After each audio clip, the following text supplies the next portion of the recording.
Hello, I'm Sheryl McCarthy of the City University of New York. Welcome to One to One. Each week, we address issues of timely and timeless concern with newsmakers and the journalists who report on them, with artists, writers, scientists, educators, social scientists, government leaders. We speak with each one to one. For more than 10 years now, we've been made painfully aware of our vulnerabilities as a nation, as a city, from within and without. From red alerts to a much more visible police presence and a massive invisible one, we've learned that we can't take liberty and freedom for granted. But what price are we paying in order to feel safe? Donna Lieberman has been executive director of the New York Civil Liberties Union since 2001, but she was tilting at legal windmills long before that. Welcome. Hi, Cheryl. Thanks for having me. Donna, it's been a busy time lately for the defenders of civil liberties, since those liberties seem to be under attack from all sides. Let's catch up first on what's been happening with national security issues. The AP ran a series recently revealing that the NYPD has been engaged in routine surveillance of Muslims, including mosques, including Muslim college students. The police commissioner denies that, claiming that his department, all they do is follow leads. Is there evidence that the police have been engaged in this type of surveillance, and is that problematical if they are? You know, for the police commissioner to tell us on the one hand that the NYPD has been mapping the Moroccan community, for example, in other words, creating a massive information database on all the businesses, the restaurants, the bookstores, the butchers, and where people hang out, and the mosques, and then tell us that they're not engaged in profiling, but only following leads. It doesn't quite resonate. And we know that the police department, for example, had a demographics unit, which he also denied, which was all about following what's going on in communities of interest. All those communities of interest happen to be South Asian, Arab, Muslim communities. And that's a matter of real concern, because what it does is cast the shadow of suspicion on entire communities instead of looking at where is there suspicious activity.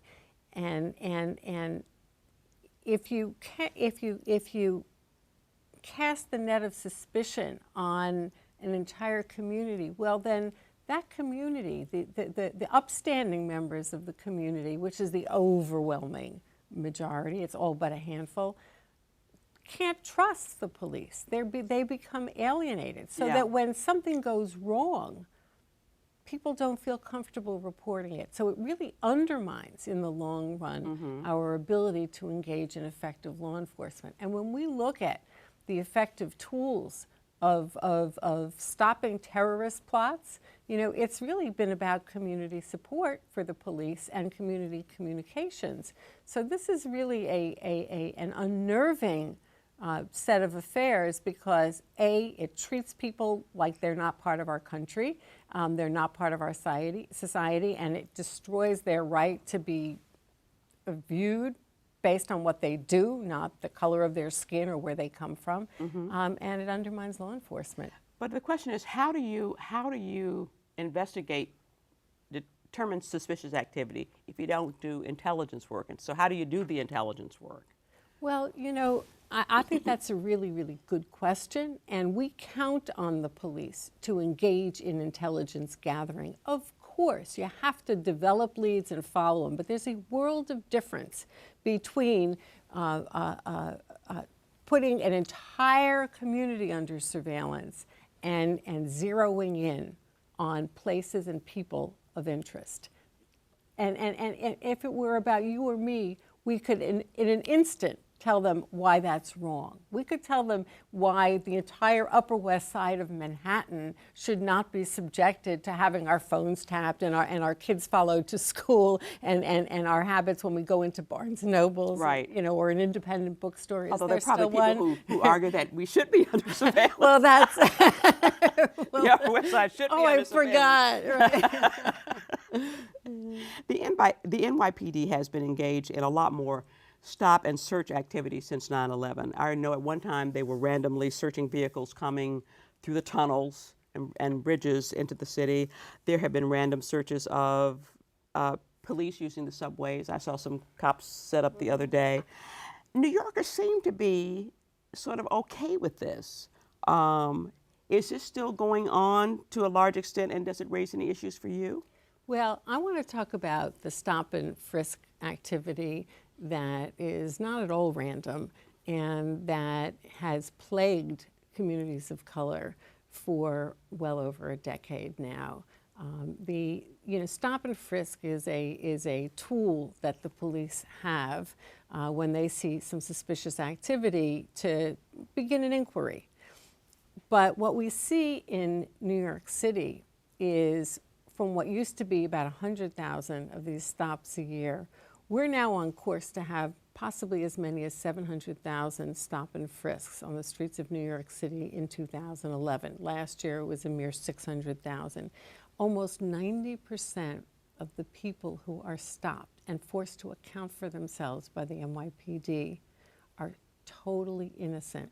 In fact, they're so totally innocent that they walk away with not even a summons. This in an era where the police are required to meet quotas and give out a certain number of summonses and effect a certain number of arrests.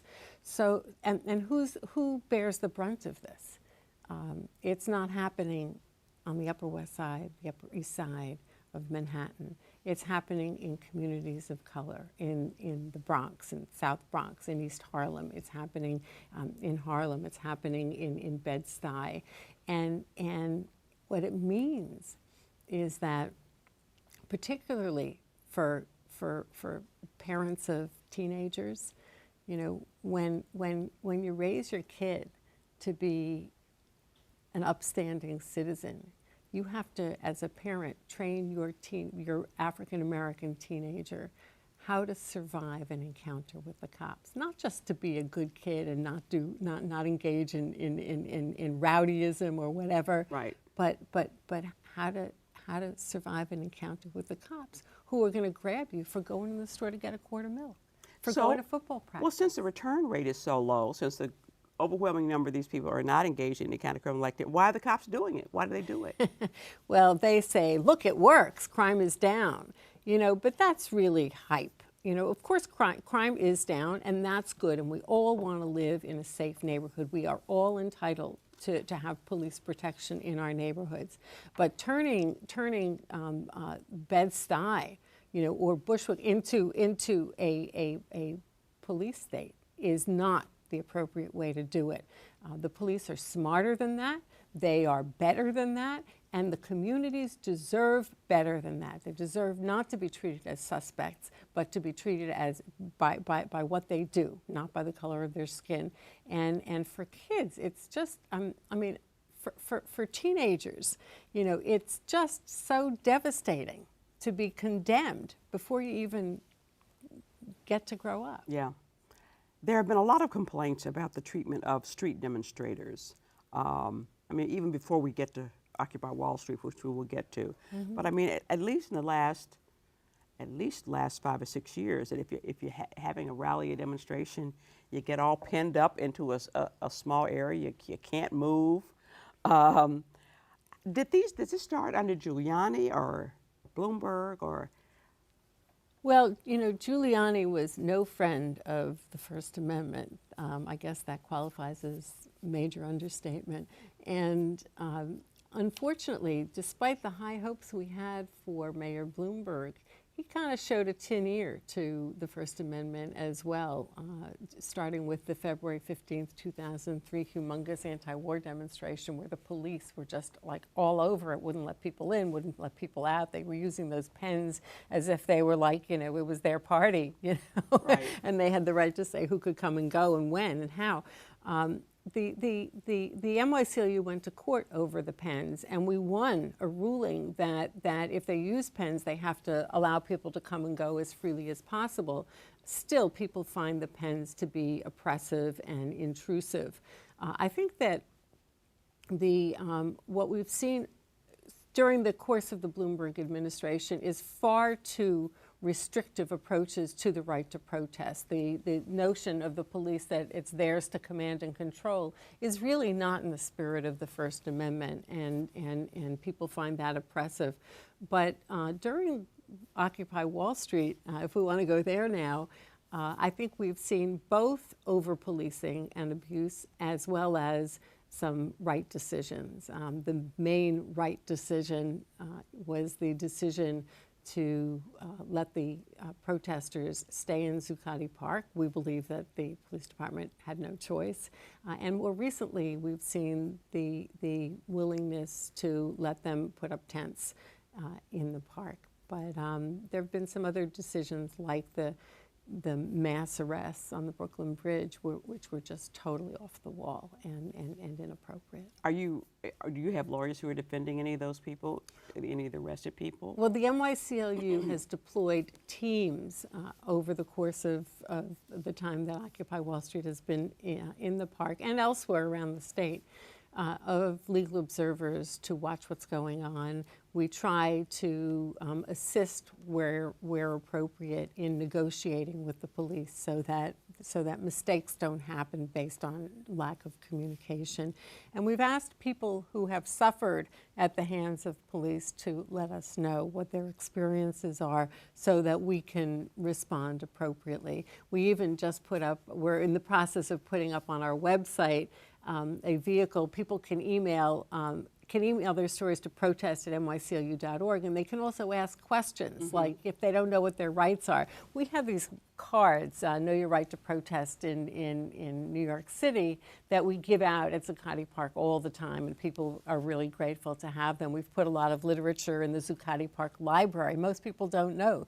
Zuccotti Park has like a library. Everything in Zuccotti Park is so high tech, live feeds and everything, but there's a print library. Library. So we have a lot of stuff, and in the next period of time, we're going to be hoping to set up a table there. In fact, I'm going to go down. You know, my Twitter account is Just Ask Donna, and we'll be there. Well, I'm going to have office hours in Zuccotti Park. Just Ask Donna. It's important to us to be there. We're going to take a short break. Donna Lieberman, Executive Director of the New York City Liberties Union, and I will be back in a moment. Hi, I'm Matthew Goldstein. November is CUNY month, and a great time to visit CUNY campuses in all 5 boroughs. Learn why more CUNY students than ever are winning national awards and scholarships. Our 24 colleges and professional schools are holding open houses for you. Meet world-class faculty. Ask about financial aid. The time to start working on your future is now. Visit cuny.edu/CUNY month.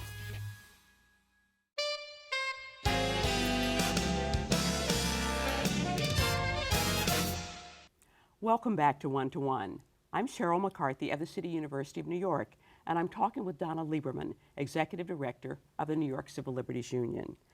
The residents of downtown do have reason to be concerned about what's happening to their neighborhood. You know, people living in pup tents, playing the drums for hours a day, making rude remarks to local residents, littering up the place.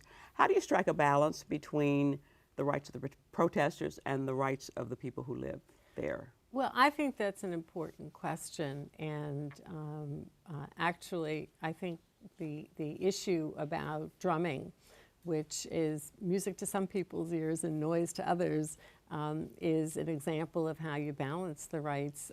For weeks, the members of the community were complaining, and finally, they've made an arrangement so that the drumming is limited to, I think, 4 hours a day.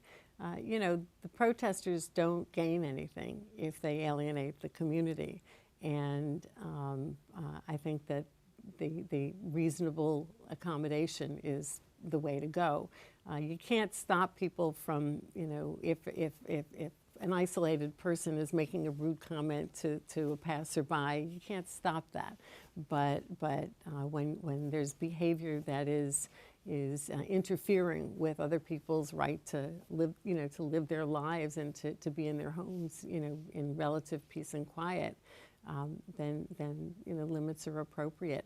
The NYCLU has been trying to get the police department, by the way, to, you know, allow porta potties near the Zuccotti Park so that people have access to bathroom facilities. And there aren't any? That's one of the reasons that people, you know, some of the local restaurants have complained is that people come use their bathrooms, and they're not designed for that kind of traffic. No. And the police should accommodate that. It's a needless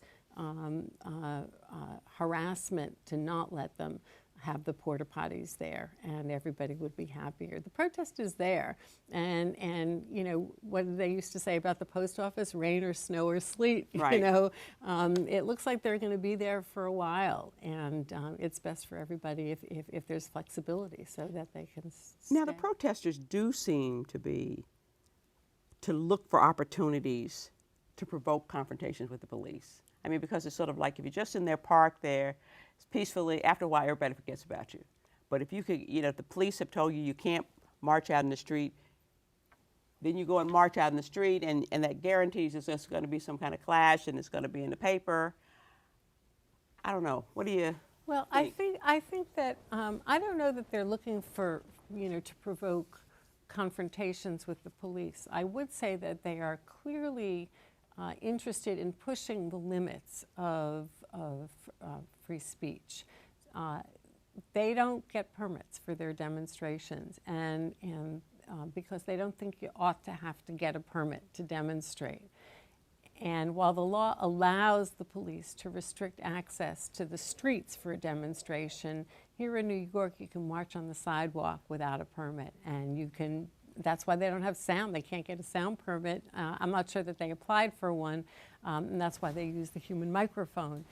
But there are some people who want to get arrested, and that's the tradition of civil disobedience. But when people try to provoke confrontations with the police, I don't think that that's the voice of Occupy Wall Street. That's certain people. I think Occupy Wall Street has really been largely about pushing the limits and staying on this side of the law and making sure that they can, you know, I mean, there are times when demonstrations spill out into the street. I would call that, for the most part, pushing the limits. What we saw on the Brooklyn Bridge, though, was fascinating because the main march wanted to go on the pedestrian walkway, legal demonstration, no permit. There were some people who split off and went onto the roadway. And then, before you knew it, the police were sort of sending everybody onto the roadway, and people thought that they had won an agreement from the police. You can march on the roadway today, instead of like, no, the police really weren't okay with that, and then hundreds of people got arrested. That was a mistake on the police department's part, and they should dismiss those cases. Not the group that broke onto the roadway, but the rest of the people who were not clearly told, you can't come here. Instead, the police were saying, this way, please. Right, right. The NYCLU has expressed concern about a new order from Police Commissioner Kelly that appears to establish a formal quota system for arrest, summonses, and street stops. Now, although they have denied it for years, I think sort of everybody believes that they have an unofficial quota, you know, for these things. So what's new about this? What used to be communicated to the line officers at roll call, you know, we want so many seatbelts and so many bikes on the sidewalk and so many open containers and so many stops, is now really, though the police department is spinning it as not quotas but performance assessment, it's the formal imposition of the record keeping to allow them to impose quota. If we don't have a quota, but if you don't have 50 stops, your performance is going to be unsatisfactory. Give us a break. We're smarter than that. And it's a really unfortunate turn of events, because instead of acknowledging how devastating quotas have been, both to the line officers and to the communities that they're responsible for protecting, the police department seems to be finding a way around it. I don't know that they'll be successful, because there's a state law that prohibits quotas. And if in fact we see this aggressively being used against individual officers, I think there will be, it could be the basis for litigation. This is a case, interestingly, where the Civil Liberties Union, which has been dead set against these quotas and this uber aggressive stop and frisk policing and uber aggressive, giving out summonses for riding your bike on the sidewalk and having an open container, mainly to Black people and Latino people, where the Civil Liberties Union is kind of in sync with the line officers who find this oppressive. It takes away their discretion to just intervene on the street when they see something bad happening, not to sort of, I need my seatbelt, you're it, Well, I know the time I got a summons for riding my bike on the sidewalk. I wanted to say, don't you have anything better to do? Really, there's real crime out there. There have been so many revelations of police corruption in recent months. You got the ticket fixing scandal in the Bronx. You got cops admitting that they see people routinely planting drugs on innocent people to justify arrest. You had Jose Ramos, one of the cops involved in the ticket fixing scandal, and now we also know he's a drug dealer as well. But he made the statement, I stopped caring about the law a long time ago. I could drive a dead body in the trunk of my car where I want to, and no one would stop me. It's a really chilling statement coming up from a police officer, and it makes you think that this kind of corruption that we've been reading about has got to be the tip of the iceberg. There's probably a lot of more cops out there doing this kind of thing. It really undermines public confidence in the police. And it's so bad for the lion's share of the police officers who try so hard and do such a good job day in, day out. It's not rocket science, and it's not unsaid in thinking about and talking about police activities, that when you see corruption, often you will see police abuse and brutality. And indeed, I think that we see this spate of corruption scandals, comes along with this uber aggressive policing that we see in many communities in New York City. And when the stop and frisk activity is going on, it generates a lot of complaints with the CCRB, but who's holding police officers individually when they are rogue cops accountable? And what is the police department doing when there are complaints substantiated by the CCRB against an officer? What kind of discipline do we see? We really see almost none. If anything, there's a slap on the wrist. And the message to police, to line officers then, is you can get away with it. So nobody's holding the police department in general in terms of the policies accountable, and nobody's really holding the line officers accountable. Right. That is a recipe for corruption. It's a recipe for abuse. And people talk about the mayor's management style. He lets his commissioners, do what they need to do, have the discretion they need. Baloney. We need a city government that holds our city officials accountable, including the most untouchable, perhaps, Commissioner Kelly and his force. What are the NYCLU's major priorities right now? Well, I think a major issue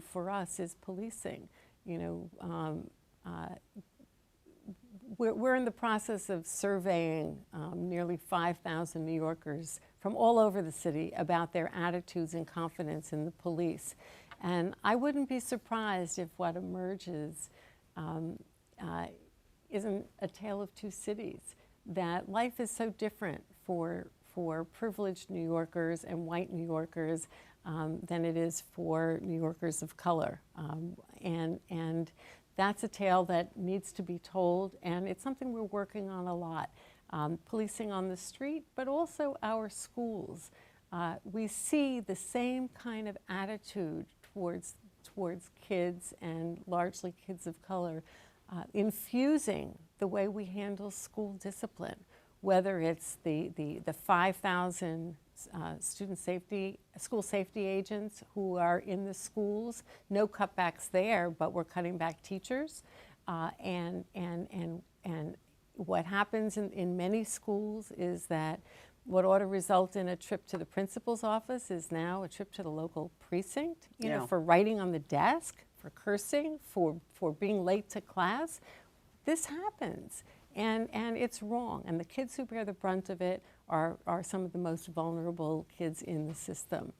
And so focusing on overhauling school discipline so that it's an educational issue, like it was when we were growing up, not a matter of criminal justice. That's like totally wrong. You know, a food fight should not result in an arrest and 24 hours in lockup.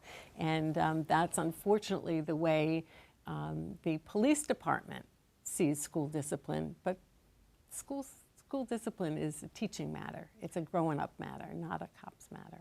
Well, there's certainly a lot out there to keep you busy. You bet. I'm sure you're going to stay on top of a lot of these issues and come back and talk to us about it next year.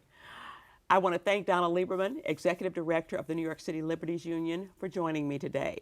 For more information about the NY Civil Liberties Union, go to nyclu.org. For the City University of New York and 1-to-1, I'm Sheryl McCarthy.